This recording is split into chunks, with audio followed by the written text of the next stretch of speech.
Are you a to-do lister? Do you enjoy making lists of tasks that need to get done? Well, our next guest says you don't need to do that anymore. Please welcome Belinda Goodrich. She is the author of Get It Done, and she is going to tell us how to find harmony by destroying our to-do list. Okay, you've panicked. A lot of people will do the 1, 2, 3, 4, 5 all day long, but you said throw them out. Why? Well, you have to understand how our brain works, right? Our brain works on comparisons. When we do a to-do list, typical person will put 25 items, right? They'll start their week, they list them all out, and they feel like they're totally in control. Average person, they're gonna scratch off only 5 of those. And what happens is our brain looks at the 5 we did, but more importantly, it looks at the 20 that we didn't get done.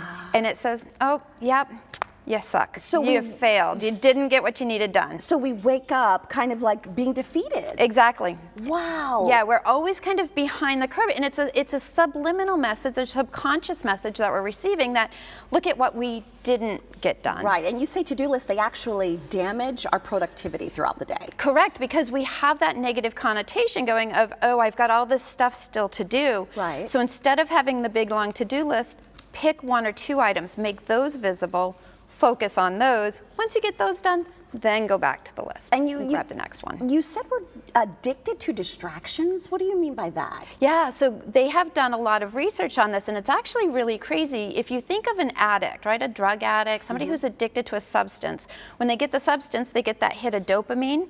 We've actually now trained our brains to be addicted to distractions, meaning that each time we switch our focus, we're getting a hit of dopamine. Here's a way to test it. How long can you sit and focus on something before you're tempted to look at a new internet browser or pick up your cell phone?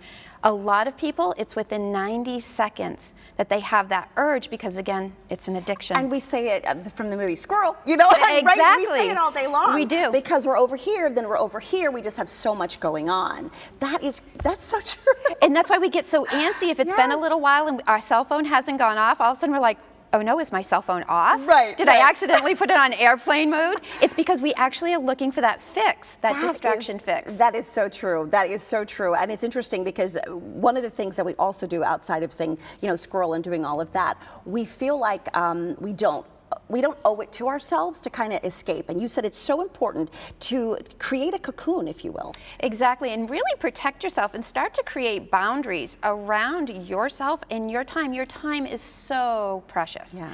And being able to turn off notifications, put your phone on airplane mode periodically, close out your email, close out those internet browsers, and give yourself the space to focus and allow yourself to really get engaged in what you're doing so that you're not task switching. I love what you said when I was talking to you before the show. You said, make people respect your boundaries and your time. How do we do that? Because I told you it's hard for me to say no. So how do we do that respectfully?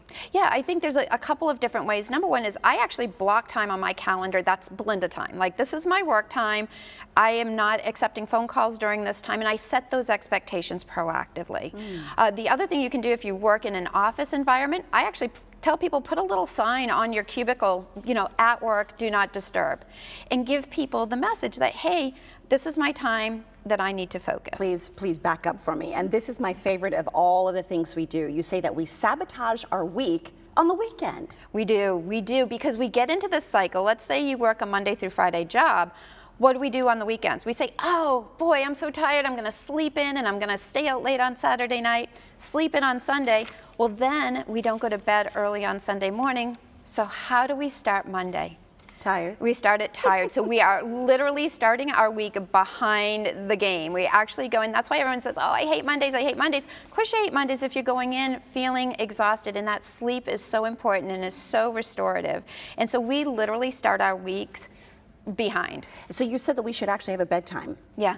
Have a set bedtime. And an uptime. And even more importantly, a set time. I set my alarm for the same time 7 days a week.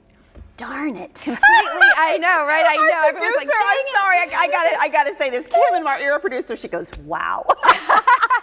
So we gotta meet it up at the same time. Yeah. Great information. Thank you so much. And we have put Belinda's information on our website, sonoranliving.com.